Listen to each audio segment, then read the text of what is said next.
Thank you, Tom, for that kind introduction.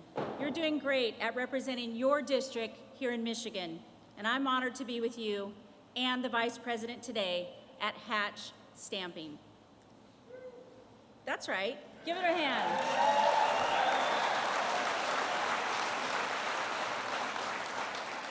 This is my first time on the road with the Vice President Vance, and it is fitting that we're starting right here in the heart of America's Industrial Revolution as we continue fighting to put America workers first.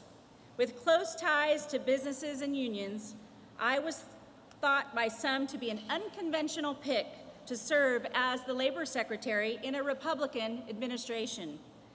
But President Trump and Vice President Vance ignited a historic coalition, and they wanted someone who could bring everyone to the table and listen to the voices of the forgotten working class.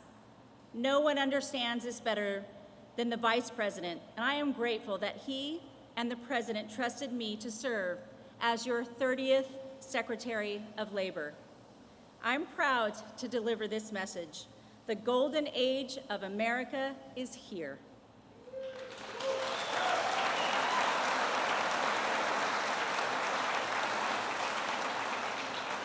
9 months into this administration, America First policies have created hundreds of thousands of private sector jobs, and job growth has been entirely among native-born Americans. Working class wages are up, and GDP growth has smashed expectations. We've also seen nearly $8 trillion in private investment since Inauguration Day, which will bring mortgage-paying jobs back to the United States. Turns out, all we needed to kick off the golden age was a new president.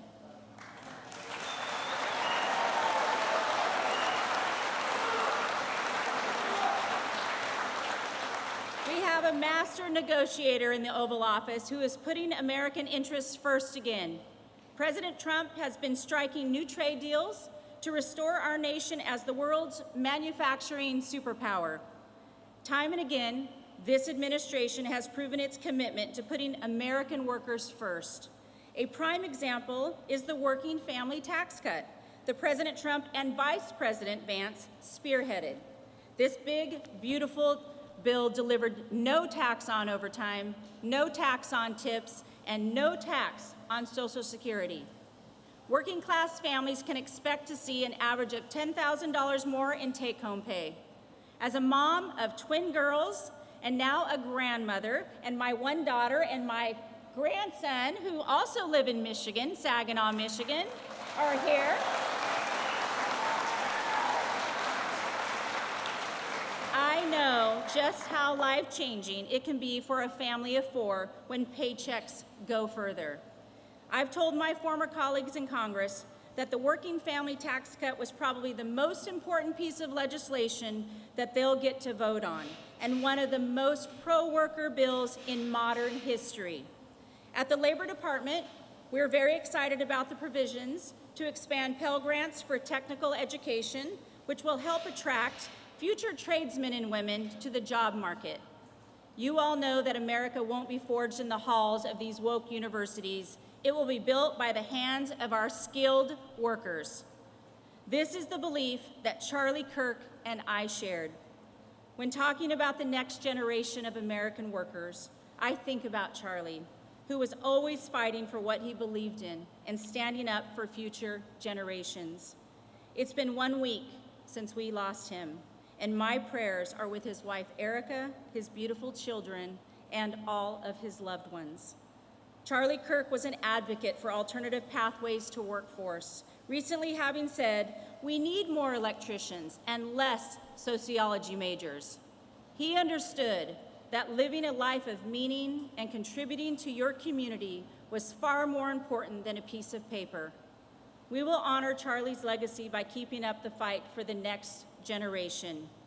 And we're going to do that by continuing to expand apprenticeships so that our young people have an alternative pathway to success beyond a four-year degree.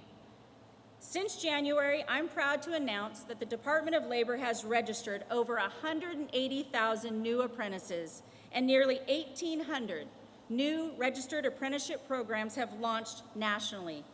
I'm confident that we will reach President Trump's goal of 1 million active apprentices across this country. But we can't achieve this goal without learning the needs of our communities. You know, when I started this job, I told my team that I wanted to be on the ground hearing from you all directly. That's why I launched my 50-state tour, America at Work, to learn how the actions in Washington impact your daily lives. My door is always open, and it's an honor to serve you and defend your shot at the American dream. I'd now like to introduce someone who embodies that dream. Vice President J.D. Vance has never forgotten his Rust Belt roots and has fought tirelessly to support the heartland. He serves the American people with deep understanding of what hardworking men and women in this country are up against and what they are capable of. Our Vice President knows the true heartbeat of America is not in Washington, D.C. It's right here with you. He's doing an incredible job to help revive our manufacturing sector and ignite our economy. And it's an honor to work with him to put you, the American worker, first. Please join me, ladies and gentlemen, in welcoming the United States Vice President, Mr. J.D. Vance.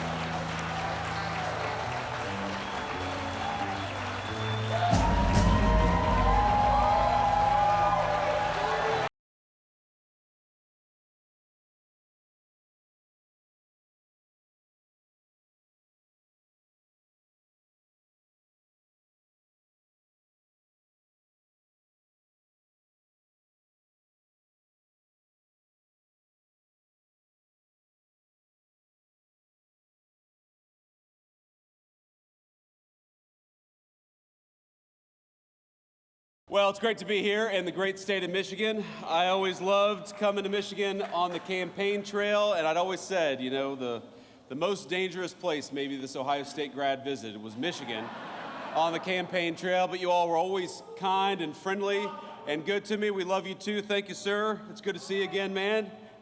I'm not going to do that here. Somebody yelled out OH. I'm not doing that here. Don't insult your hosts is the basic thing that I learned in politics.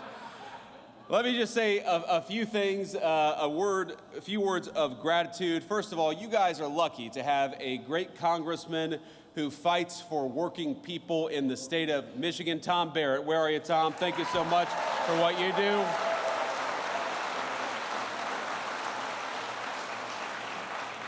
We talk a lot about the working families tax cuts. We talk about no taxes on overtime, which we are proud to deliver, no taxes on tips, which we are proud to deliver, the lowest taxes that we've had in this country in a very long time, because Tom Barrett went to Washington and fought for the people of this district. Thank you so much, Tom, for everything that you do.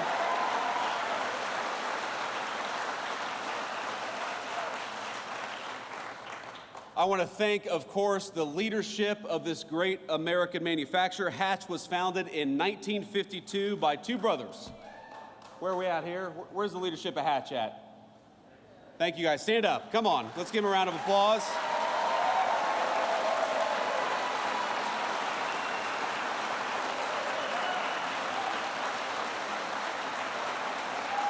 Thank you guys. I got a little tour with Daniel Craig and Wally earlier today. Thank you guys so much. I'm not going to try to pronounce your last name, Wally. I don't want to insult you or look like an idiot in front of the TV cameras, but you guys, this is a great facility. So it started, of course, manufacturing parts for M1 rifles for the American warfighter, and now it manufactures all kinds of automotive components that we rely on each and every single day. And one of the things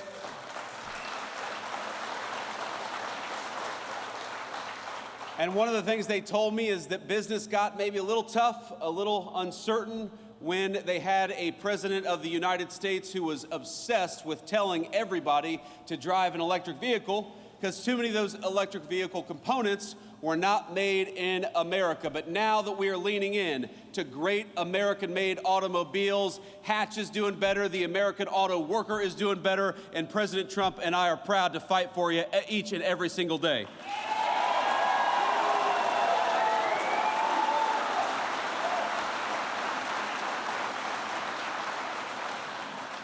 I've also got to thank our incredible Secretary of Labor. You just heard from her, Secretary Chavez-DeRemer. Let's get a round of applause for the great Secretary of Labor.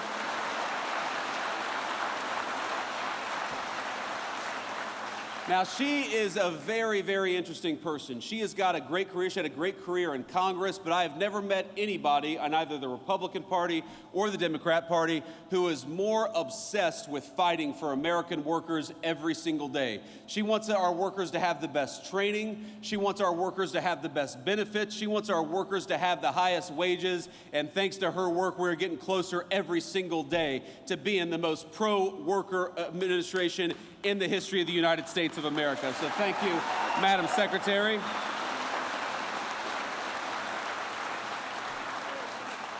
We also have Michigan GOP Chair Jim Runstad. Where's Jim at? Jim, thank you for everything that you're doing.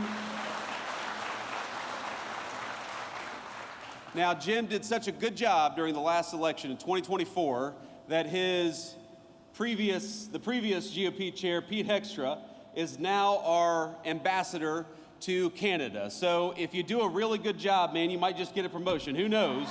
But he's doing a great job here in Michigan, and we're going to fight with him for the next couple of years to make sure that we're electing candidates who actually serve the interests of Michiganders and serve the interests of the American worker, and that's what we're here for, and we'll never forget it. So I want to say just one thing about my friend Charlie Kirk. I want to talk about Charlie Kirk for a little bit. And the last group I want to have be recognized here is we have got a lot of kids, and I hate to call you kids, but when you're 41 years old, you guys are kids. TPUSA is a great organization founded by my friend Charlie Kirk that takes the message of free speech and conservative values all over our college campuses here in the state of Michigan and elsewhere. And we've got some proud TPUSA folks here. Would you guys stand up and be recognized by the crowd? We love you.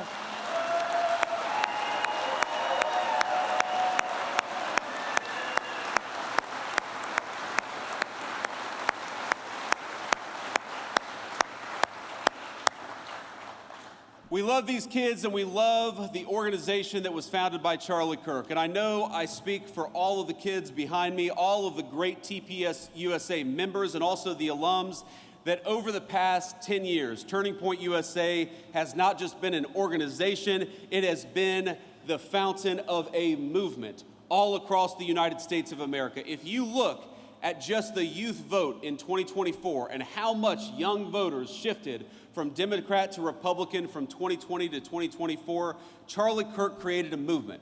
And that movement made Donald J. Trump the President of the United States, and it made me the Vice President of the United States. I would not be here without Charlie.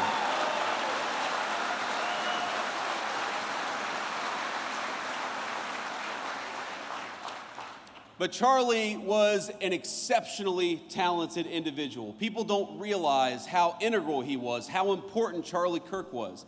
He helped us staff the administration with solid people like Secretary Chavez-DeRemer. He made sure that when we hired somebody that it was a smart person, but it was also a kind and decent person.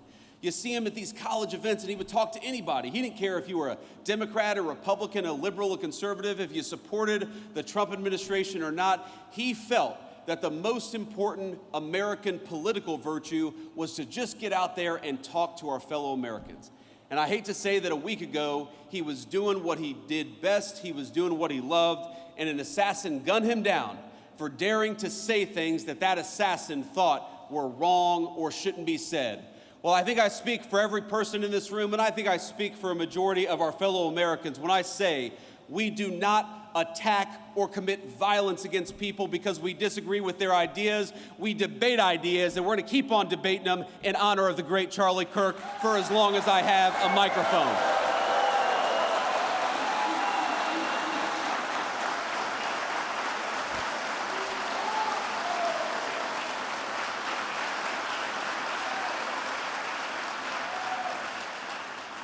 But the last thing I want to say about Charlie, my friends, is he was more than a political organizer, more than a person who literally helped make me the Vice President of the United States. And I'll never forget it, Charlie, that I would not be here were it not for you. He was a good guy. He was a good friend. I mean, all of these people who have been involved in TPUSA, you know, Turning Point USA, it wasn't just a debate society. It wasn't just a political organization. It gave these kids a sense of home and a sense of purpose in often very hostile places.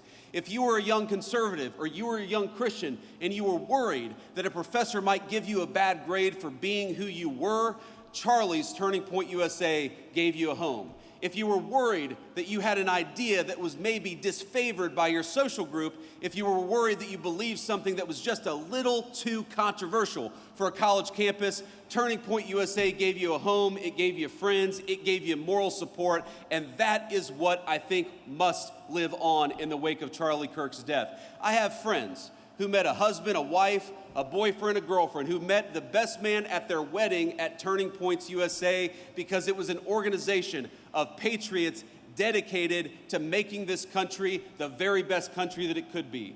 And I would like to think that whether you're a Democrat or a Republican, this basic idea of young people gathering to discuss and debate, that is the thing that we cannot let pass away just because the leader of Turning Points USA was gunned down by an assassin.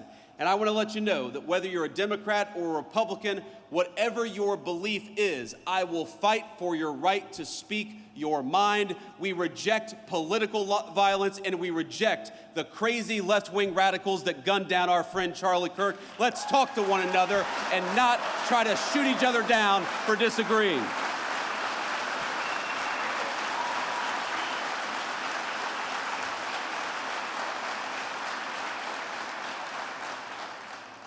You know, one of the things that Charlie worked on very, very hard was the very bill that we're going to talk about today.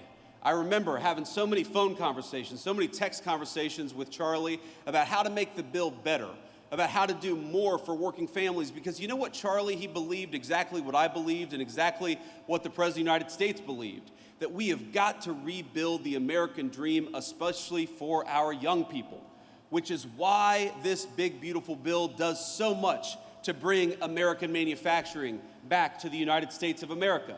These working families tax cuts, they don't just cut your taxes, though they certainly do. They reward companies for building and investing in the United States of America. Because isn't it nice to have an administration that is fighting for the businesses and the workers that are building right here at home rather than shipping our jobs off to Asia or Mexico?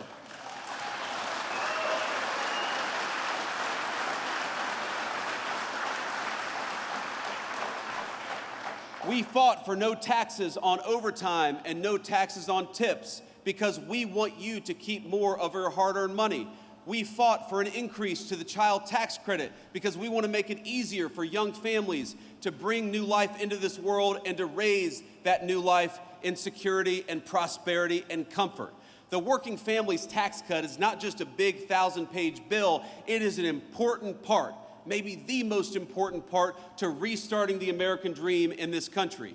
Wouldn't it be nice to have a president, and now we do, who builds in America rather than rewards companies for shipping jobs overseas? Wouldn't it be nice to have an administration that actually gives you more of your hard-earned money rather than taking more of it for hard-earned or for government bureaucrats? Wouldn't it be nice to have an administration that fights for your ability to keep more money in your pocket? Wouldn't it be nice to have an administration that punishes corporations that ship our jobs overseas, but rewards businesses for building right here in the great state of Michigan? That is what we promised to do, and that is what we're doing every single day.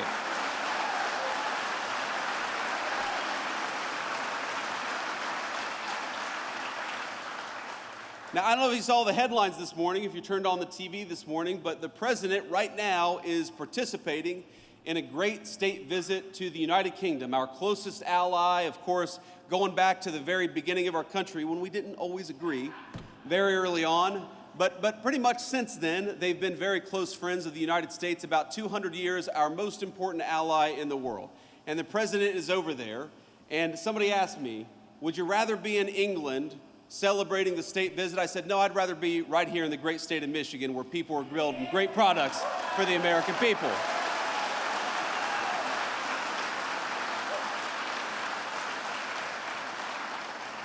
So with all due respect to our great president and all due respect to the King of England, I am so proud to be right here where I am today, with all of you talking about all of the ways in which we can continue to build an America that works for normal Americans again. And that means a lot of things. Part of making this country work for you all is making sure you're safe in your communities and safe in your streets. And one of the proudest things the President of the United States has done in Washington, D.C. and in Memphis as of a couple of days ago is to send the National Guard to take back American streets. We deserve to be safe in our communities again, and that's what the President is making happen.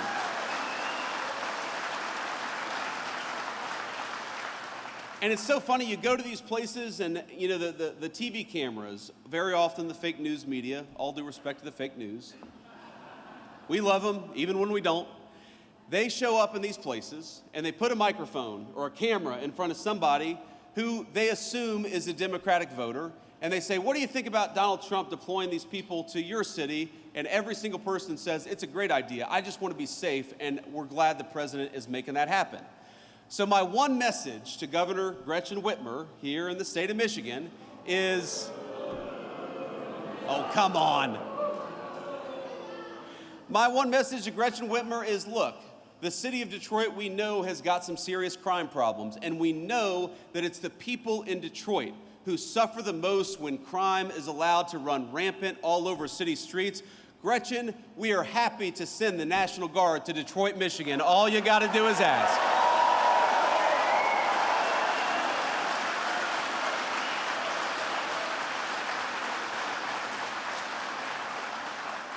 We got to remember, the streets are safer when law enforcement is allowed to put the bad guys away. And just as we want to protect your job and we want to make sure you have a good wage when you work hard, we also want to make sure when you go home, you can enjoy your neighborhood and enjoy your community in safety. You know what else we want to do? We want to make sure that our young people stop dying of this terrible poison, this fentanyl and other drugs that are being brought in by these cartels.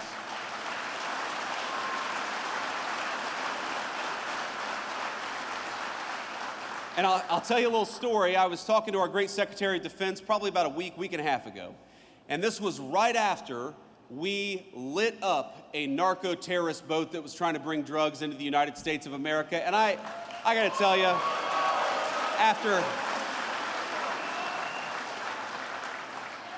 I am a child of the war on terrorism era. I served, just as Tom did, in our military. I deployed to Iraq as a United States Marine, a young enlisted United States Marine. I am proud to have a president who is sending our military to light up the cartels that threaten our people in our own backyard. That's where the military belongs, if they belong anywhere.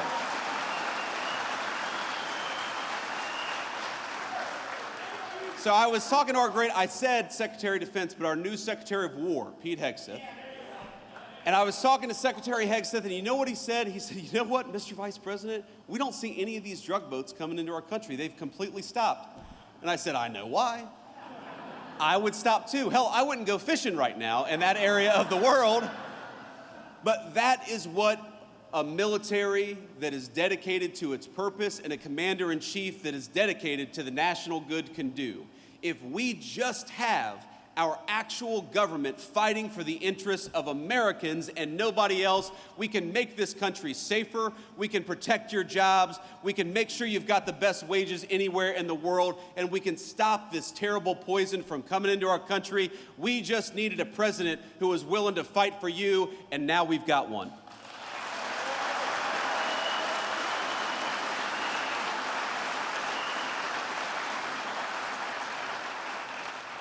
So let me leave you with this final thought here. Look, I grew up in a community. You heard Secretary Chavez-DeRemer mention this, that I grew up in a community where the American dream seemed to be disappearing, where the jobs were getting shipped overseas, where the factories were closing down. I remember driving around my hometown of Middletown, Ohio, and we'd see some abandoned factory, and my grandfather would tell me what used to happen there, what good jobs used to happen there, what good wages used to provide for families there. And I remember thinking, why is it like this? Why have our leaders ignored us for so long? Why are factories closing instead of opening up? Why are good jobs going to China when American workers deserve good jobs right here at home? And the answer was bad leadership. Just as our leadership chose crime, they also chose to ship your jobs overseas. Just as they chose to send our young men and women to foreign wars all over the world, they refused to stop the cartels that were operating right here in our backyard. And I believe our sacred promise and our sacred duty is to make this country even better for the next generation than it was for the generation that came before. That is why we're doing the things that we're doing. But I want to tell you, I'm never going to forget where I came from. I am never going to forget that I was a little boy who was worried about why the jobs were disappearing. I'm never going to stop fighting for the auto workers to have good jobs right here at home. I'm never going to stop.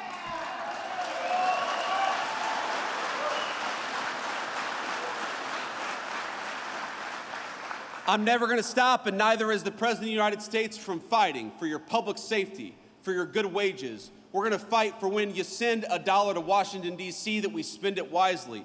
We're going to fight for you to have low taxes. If you're working hard, we're going to fight for you to keep as much of your hard-earned money as possible, because I believe that the American dream belongs to American citizens, not to illegal aliens, not to drug cartels, and it doesn't belong to foreign workers. It belongs to workers right here in the state of Michigan.